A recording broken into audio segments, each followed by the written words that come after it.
이 시간 동안 우리가 말씀 묵상에 대해서 좀 더 바로 알고요. 우리의 인생에서 묵상해 주는 기쁨들을 누리게 되시기를 간절히 소망합니다. 더불어서 이 시리즈의 제목은요, 성서 유니온에서 발간한 김병년 목사님의 책 묵상과 일상에서 따왔습니다. 5주간 이 설교는요, 이 책의 내용들과 또 더불어서 아울러 매일 성경 큐티집 뒤편에 보면 부록으로 이렇게 발행되는 모든 사람을 위한 성경 묵상법을 참고하려고 합니다. 필요하신 분들은 개별적으로 준비하셔서 함께 읽으시면 참 좋겠다고 생각이 듭니다. 자, 그럼 오늘은요, 묵상의 이유에 대해서 함께 생각해 보는 시간을 가지도록 하겠습니다. 우리는 교회에 출석할 때부터 참 많이 듣게 되는 권면이 있습니다. 말씀 묵상하세요. 말씀 가까이 하세요. 이 권면 굉장히 많이 들으셨죠? 모두가 다 그렇지는 않지만요, 많은 경우 이 권면은 기쁘다, 좋다 이렇게 받아들여지기보다는 부담스럽다, 또 묵상과 거리가 먼 나의 현재 상태를 들춰내서 부끄럽게 만드는 질책 섞인 권면이다, 이렇게 작용하는 경우들을 제가 왕왕 보게 됩니다. 아무리 교회를 오래 출석했다 하더라도요, 말씀 묵상이라는 것은 마치 끝내지 못한 어려운 방학 숙제 마냥 그렇게 생각하는 분들이 많다는 것입니다. 심지어 이렇게 생각을 하기도 하죠. 왜 하나님께서는 우리에게 이렇게 부담스러운 숙제를 내주시는 걸까? 말씀 묵상한다는 것 솔직히 좀 귀찮은 일인데, 또 얼마나 어려운 일인데, 이거 하나님만 좋으라고 하시는 일 아니야? 자, 사랑하는 여러분, 정말 말씀 묵상은 하나님만 좋으시라고 우리에게 시키신 일일까요? 제가 잠시 다른 이야기 해보려고 합니다. 어른들이 자주 하시는 말씀이 있습니다. 아유, 학생 때가 좋지, 좋을 때다, 이 말씀 많이 하시죠? 우리는 왜 학생 때가 좋다고 이야기합니까? 단순히 젊어서라기보다는 그들을 책임져주는 보호막이 확실히 있기 때문 아닐까 싶습니다. 어른이 되어간다는 것은 내가 앞장서서 책임져야 하는 일들이 많아진다는 말이죠. 우리 삶에서 안전하다고 생각했던 보호막들이, 그 바운더리가 하나씩 하나씩 거두어집니다. 성인이 된다라는 말은 겁이 없어진다라는 말이 아니라 겁을 참는 인내력이 생긴다라는 말과도 같다고 생각합니다. 그러나 우리는 여전히 우리를 돌보아주고 보호하고 붙들어줄 무언가가 필요한 존재입니다. 그렇죠? 왜냐하면 우리는 피조물이기 때문이에요.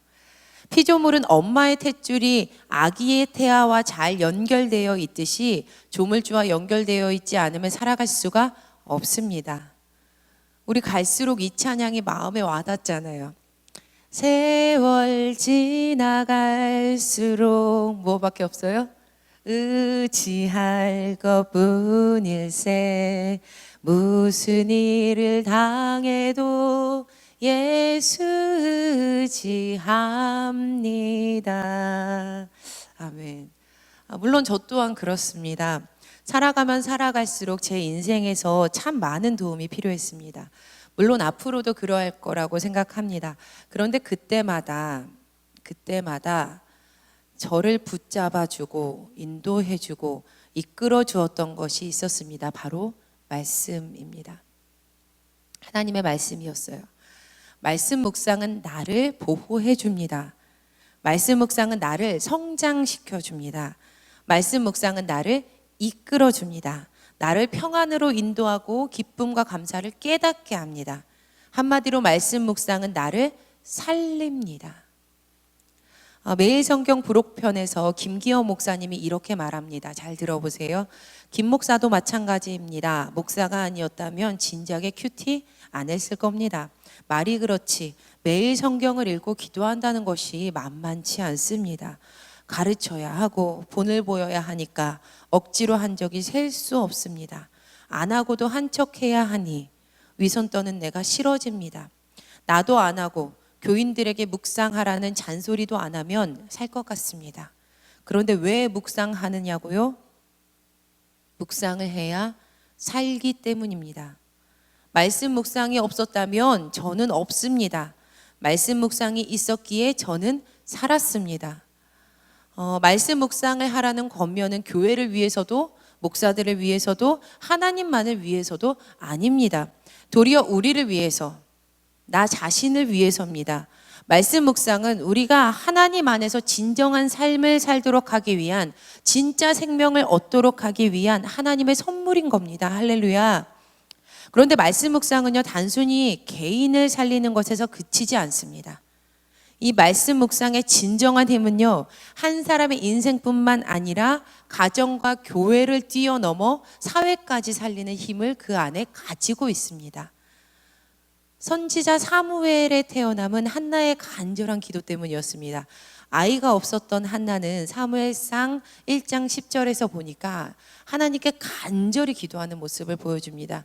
사무엘상 1장 10절에서 한나가요, 괴로운 마음으로 주님께 나가서 흐느껴 울면서 기도했다라고 성경이 증언을 합니다. 격가지 이야기로요, 이렇게 간절했던 그녀의 신앙은 이후에 아들이었던 사무엘에게도 선한 영향력을 줍니다. 사무엘상 1장 10절에서 한나가 기도했다고 했죠. 제가 여기서 기도한다라는 이 단어는 히브리어 팔랄인데 사무엘상에서 단 10번만 사용이 됩니다. 그런데 그 중에서 5번이 한나에게 사용이 돼요. 그리고 나머지 4번이 사무엘에게 사용이 됩니다. 마지막 한 번은 팔랄의 다른 뜻인 심판한다라는 의미로 하나님에게 사용이 됩니다. 그 어머니의 그 아들 한나도 사무엘도 하나님께 간절히 기도드리고 그분의 말씀을 듣기 원했던 사람이었던 겁니다. 돌아와서요, 당시 제사장으로 심호했던 사람이 있었습니다. 바로 그 사람의 이름은 엘리였어요. 엘리, 엘 하나님, 거기다가 리가 붙어서 이가 붙어서 엘리, 나의 하나님이라는 뜻의 이름을 가지고 있었던 사람입니다. 엘리 제사장에게는 하나님을 섬기고 나의 하나님이신 그분의 말씀을 듣고 그 들었던 말씀을 전해야 하는 의무가 있었습니다. 그렇지만 그는 직무유기의 대표적인 인물이었습니다. 사무엘상 3장 2절 보니까 이렇게 적혀 있습니다. 잘 들어보세요. 어느 날 밤 엘리가 잠자리에 누워있을 때였다. 그가 잠자리에 누워있을 때예요. 그는 이미 눈이 어두워서 잘 볼 수가 없었다라고 성경이 증언을 합니다. 나이 든 그가 눈이 흐려졌다는 거예요. 흐려진 눈으로는 하나님을 제대로 볼 수가 없습니다. 성경에서 말하는 눈이 흐려졌다라는 것은 단순히 이 육체적인 눈이 흐려졌다는 것을 말하는 것에서 그치지 않습니다. 신명기 34장 7절에서 120세에 죽었던 모세가 죽음 앞에 서 있었어도 눈이 밝았다라고 증언되는 것과 굉장히 대조가 됩니다. 또한 엘리는 자녀들을 하나님보다 더 소중히 여겼던 사람입니다. 마땅히 가르쳐야 할 바를 가르치지 않았죠. 하나님께서 엘리에게 이야기하실 때 이렇게 이야기하세요. 네가 나보다 너의 자녀들을 더 소중히 여겼어 라고 하나님이 말씀하시거든요. 중심을 아셨던 거죠, 하나님께서. 사무엘상 2장 12절에서 이렇게 성경이 증언을 해요. 엘리의 아들들의 행실이 굉장히 나빴다고 증언합니다. 그들이 주님을 무시했다라고 성경이 증언을 합니다. 그들은 예배 때 하나님께 드리는 제물을 함부로 대했습니다. 회막 어귀에서 일하는 여인들과 동침하기까지 했다라는 소문까지 들렸습니다. 그들은 제사장으로서 지켜야 했던 하나님의 규례들을 모조리 다 무시했습니다. 자, 여러분, 하나님의 규정, 하나님의 규례라는 것은 무엇을 뜻합니까? 바로 하나님의 말씀 아닌가요? 그분의 뜻이죠. 그분의 말씀, 그분이 원하시는 바. 그런데 하나님께서 말씀하셨던 것을 제사장들이 다 무시했습니다. 그러나 사무엘은 달랐습니다. 성경은 사무엘이 그들과 전혀 달랐다라고 굉장히 다른 모습으로 등장을 시킵니다. 우리 사무엘상 2장 18절에서 19절 말씀을 함께 읽어보시도록 하겠습니다. 새번역 성경으로 읽어보실게요. 시작. 한편 어린 사무엘은 모시 에봇을 입고 주님을 섬겼다. 사무엘의 어머니는 해마다 남편과 함께 매년 제사를 드리러 성소로 올라가곤 하였다. 그때마다 그는 아들에게 작은 겉옷을 만들어서 가져다 주었다. 사무엘상 2장 18절에서 19절을 보면 어린 사무엘이 세마포 에봇을 입고 있었다. 그리고 그 옷을 입고 하나님 앞에서 섬기고 있었다라는 것을 알 수 있습니다. 그리고 어머니 한나는 매 해마다 예배를 드리러 성소에 올라갈 때 그 아들을 위해서 작은 겉옷을 만들어 주었다라는 것을 우리가 알 수 있죠. 여기서 에봇이라는 말은요, 히브리어로 에포드입니다. 에포드. 히브리어 발음 그대로 한국어로 번역해 놓은 것이 에봇입니다. 그러니까 직역해 놓은 거죠. 에봇은 대제사장이 입는 옷이었습니다. 그리고 하나님의 뜻을 묻는 신탁의 도구로 사용되었을 때 입었던 옷이 바로 에봇입니다. 즉 하나님의 말씀을 들을 때 입었던 옷이라고 할 수 있는 거죠. 지금 어린 사무엘이 어린 나이임에도 불구하고 그 에봇을 입고 있었던 겁니다. 실제 제사장들과는 대조되는 모습으로 하나님의 말씀을 듣고자 에봇을 입고 하나님 앞에서 섬기고 있었던 겁니다. 또한 한나가 지어 입혔던 옷, 그 작은 겉옷의 이름은 히브리어로 메일입니다. 메일. 그런데 이 옷 또한 대제사장이 입었던 옷을 메일이라고 합니다. 그러니까 한나가 지어 입혔던 옷도 대제사장, 하나님과 함께 말을 나눌 수 있는, 말씀을 나눌 수 있는 대제사장이 입었던 옷을 매년 자라나가는 그 아들에게 지어 입혔다라는 말이죠. 이처럼 사무엘은 하나님의 말씀 안에서 그분을 섬기면서 자라나갔습니다. 그러자 그의 성장이 자라나갈수록, 시간이 지나갈수록 하나님과 사람들에게 사랑을 받았던 예수님의 모습과 동일한 모습을 보여줍니다. 예수님이 성장했을 때 사람들에게 또 하나님에게 사랑받았다라는 구절이 사무엘상 2장 26절에도 동일하게 나타납니다. 한편 어린 사무엘은 커갈수록 주님과 사람들에게 더욱 사랑을 받았다라고 증언을 합니다. 사무엘은 이렇게 생명을 품으면서 성장하고 있었습니다. 하나님의 말씀, 진짜 생명을 주는 그 소중한 말씀을 이 안에 품으면서 성장을 하고 있었던 거죠. 하지만 여러분, 당시 시대 상황은 굉장히 어두웠습니다. 당시는 하나님의 말씀이 희귀하던 때였습니다. 제사장도 하나님의 말씀을 무시하던 때이니 굳이 말해 무엇할까 싶습니다. 사무엘상 3장 1절은 이렇게 말합니다. 이 아이 사무엘이 엘리 앞에서 여호와를 섬길 때에는, 그 당시에는요, 여호와의 말씀이 희귀하여서 이상이 흔히 보이지 않았더라. 여호와의 말씀이 희귀하였던 때, 하나님의 말씀이 들리지 않던 시대. 사실 사무엘이라 하더라도, 이렇게 하나님을 향한 열정이 있었던 사무엘이라 하더라도 하나님의 말씀을 듣지 못하기 때문에 하나님을 잘 알 수가 없었습니다. 사무엘상 3장 7절 보면 사무엘이 여호와를 알지 못했다라고 성경이 증언을 합니다. 왜냐하면 여호와의 말씀이 아직 그에게 나타나지 않았기 때문이라는 거죠. 하나님의 말씀을 듣는다는 것은 하나님을 안다는 것과 동일한 말입니다. 하나님을 안다는 것은 말씀을 듣는 것에서 시작을 합니다. 이제 하나님께서 사무엘에게 말씀하시기 시작하세요. 사무엘은 하나님의 궤가 있는 주님의 성전에서 잠자리에 누웠습니다. 그것도 이른 새벽이에요. 하나님의 등불이 아직 환하게 밝혀 있을 때예요. 하나님께서 사무엘을 부르시죠. 사무엘아, 사무엘아. 그러자 사무엘이 누구에게 달려가요? 엘리 제사장에게 달려가요. 하나님을 몰랐던 거예요. 엘리 제사장에게 달려가서 말하죠. 저 부르셨습니까? 엘리 제사장이 뭐라고 얘기해요? 아니다, 안 불렀다. 하나님께서 이렇게 사무엘을 3번째 부르셨을 때 엘리가 깨닫습니다. 아, 하나님께서 사무엘을 부르시는구나. 그리고 사무엘에게 이렇게 대답하라고 일러주죠. 따라해 보셨으면 좋겠어요. 주님 말씀하십시오. 주님의 종이 듣고 있습니다. 네, 하나님 말씀하세요. 주의 종이 듣습니다. 라고 대답하라고 엘리가 사무엘에게 알려줍니다. 그러자 하나님께서 사무엘에게 말씀하시죠. 나의 뜻은 이러하고 내가 너를 이렇게 세울 것이고 내가 앞으로 이런 일들을 할 것이다. 그때부터 사무엘과 하나님의 소통이 시작이 됩니다. 그리고 어린 사무엘이 하나님의 말씀을 계속 듣죠. 그러자 성경이 이렇게 증언합니다. 우리 사무엘상 3장 19절에서 20절 말씀 읽어보시도록 하겠습니다. 시작. 사무엘이 자랄 때에 주님께서 그와 함께 계셔서 사무엘이 한 말이 하나도 어긋나지 않고 다 이루어지게 하셨다. 그리하여 단에서 브엘세바까지 온 이스라엘은 사무엘이 주님께서 세우신 예언자임을 알게 되었다. 하나님의 말씀이 그와 자랄 때 함께 함께 계셔서 심지어 사무엘이 했던 말 하나라도 어긋나지 않고 다 이루어지게 해주셨습니다. 그래서 모든 사람들이 사무엘이 하나님께서 세우신 예언자임을 알게 된 것입니다. 하나님의 말씀은 사무엘 한 사람에게 진정한 생명을 주었죠. 그런데 거기서 그치지 않았습니다. 사무엘을 통해서 말씀이 희귀하던 시대에, 그 어두운 시대에서 하나님의 말씀을 전하는 예언자가 세워지는 시대로 탈바꿈을 하게 된 것입니다. 지금 우리가 살아가고 있는 현대도 마찬가지라는 생각이 들었습니다. 말씀 준비하면서 우리 사회를 생각을 해봤을 때 많은 이들이 하나님을 참 모르고 살아갑니다.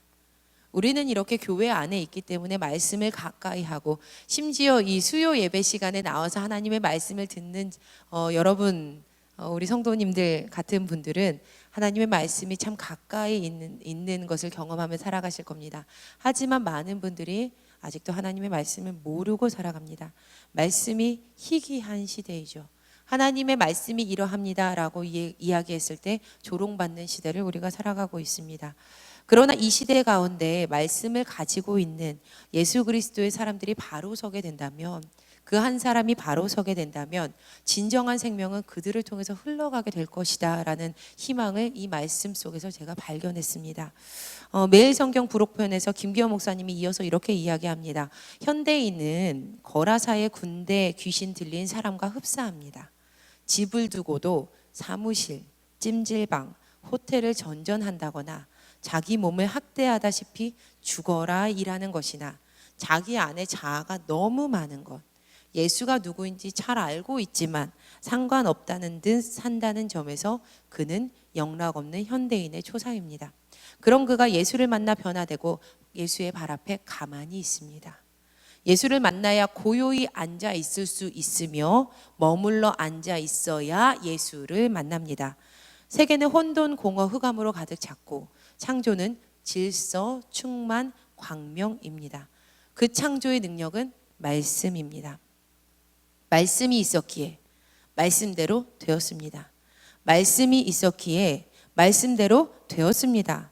말씀이 있을 때, 그 말씀 앞에 오래 머물러 들을 때 내 하루가 질서 잡히고 의미와 보람으로 꽉 찬 충만이 됩니다.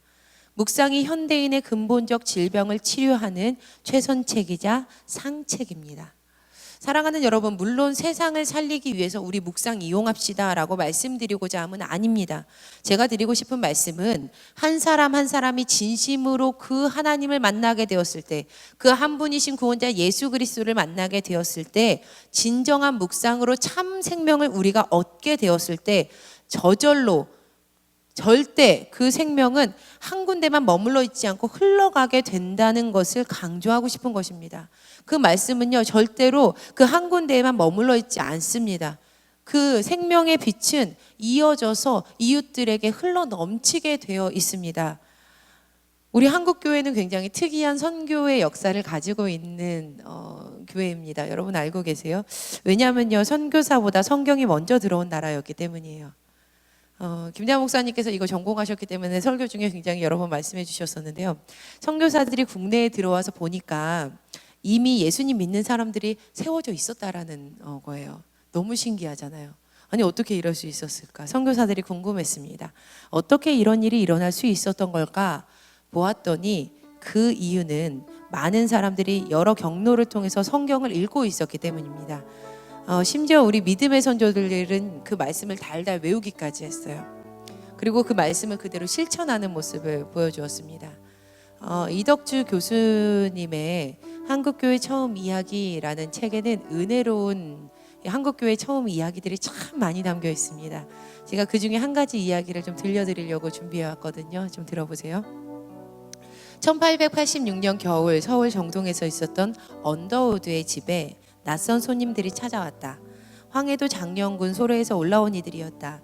1882년 만주에서 세례를 받고 들어온 서상륜이 의주, 소래, 서울을 오가며 복음을 전하며 선교사들이 들어오기 전에 세례 지원자들이 생겼는데 이들은 선교사가 자기 마을로 내려와 세례 주기를 기다렸다.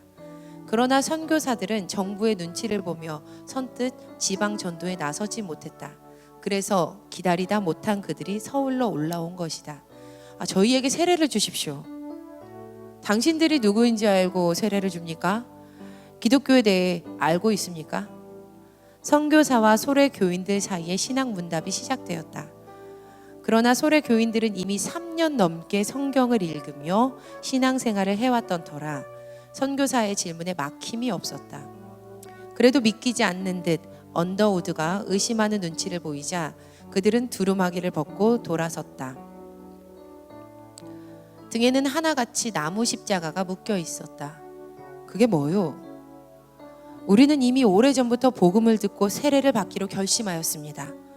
서울에서 선교사님이 오셨다는 소문을 듣고 기다리다 못해 올라오기로 했는데 출발 전에 성경을 읽다가 예수님께서 예루살렘으로 올라가시면서 제자들에게 하신 말씀, 누구든지 나를 따라오려거든 자기를 부인하고 자기 십자가를 지고 나를 쫓을 것이라는 구절을 읽었습니다. 성경에서 예루살렘은 곧 서울이니 우리가 서울에 올라가면서 그냥 갈 것이 아니라 자기 십자가를 지고 나를 쫓으라는 주님의 말씀을 따르는 것이 옳다고 생각해서 각자 십자가를 만들어지고 온 것입니다. 나무 십자가를 몸에 묻고 천리길을 걸어온 소래 교인들의 소박한 믿음에서 신학교를 갓 졸업하고 나온 20대 선교사가 감동할 것은 당연했다. 사랑하는 여러분, 우리 민족이 이런 민족입니다. 말씀에서 시작한 민족이 우리 민족이에요. 그 말씀을 읽고 말씀대로 따라 살기를 간절히 소망하면서 그 말씀 한 구절이라도 잃어버리지 않고자 달달달달 외웠던 민족이 우리 민족입니다. 그러나 지금 우리는 어떠합니까? 한국교회가 참 많이 그 말씀 잃어버리지 않았습니까? 말씀 묵상합시다라고 이야기했을 때 귀찮습니다. 피곤합니다. 어렵습니다. 지금 나의 삶 가운데 쉴 시간도 부족합니다. 이렇게 하나님께 도리어 반문하고 있지는 않습니까? 그러나 오늘 우리가 읽었던 시편 119편 저자는 이렇게 고백하고 있습니다. 내가 주님의 법을 얼마나 사랑하는지 온종일 그것만을 깊게 생각합니다. 우리 다 같이 한 목소리로 화면 보고 세 번역으로 다시 한번 이 말씀을 읽어보았으면 좋겠습니다. 우리의 고백이 되었으면 좋겠습니다. 한 목소리로 읽도록 하겠습니다. 시작. 내가 주님의 법을 얼마나 사랑하는지 온종일 그것만을 깊이 생각합니다. 주님의 계명이 언제나 나와 함께 있으므로 그 계명으로 주님께서는 나를 내 원수들보다 더 지혜롭게 해주십니다. 내가 주님의 증거를 늘 생각하므로 내가 내 스승들보다 더 지혜롭게 되었습니다. 내가 주님의 법도를 따름으로 노인들보다도 더 슬기로워졌습니다. 주님의 말씀을 지키려고 나쁜 길에서 내 발길을 돌렸습니다.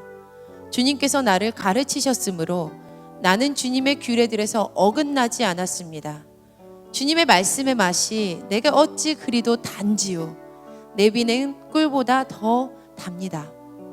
주님의 법도로 내가 슬기로워지니 거짓된 길은 어떤 길이든지 미워합니다.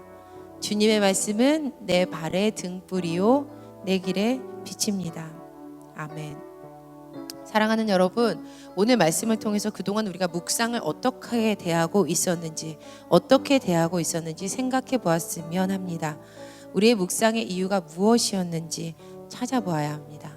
처음 우리가 성경을 사랑했던 그 마음이 어디서 시작되었는지 다시 한번 되짚어 보아야 합니다. 지금 우리 어떻습니까? 얼마나 많은 성도가 꾸준히 성경을 읽고 묵상을 하고 있을까요?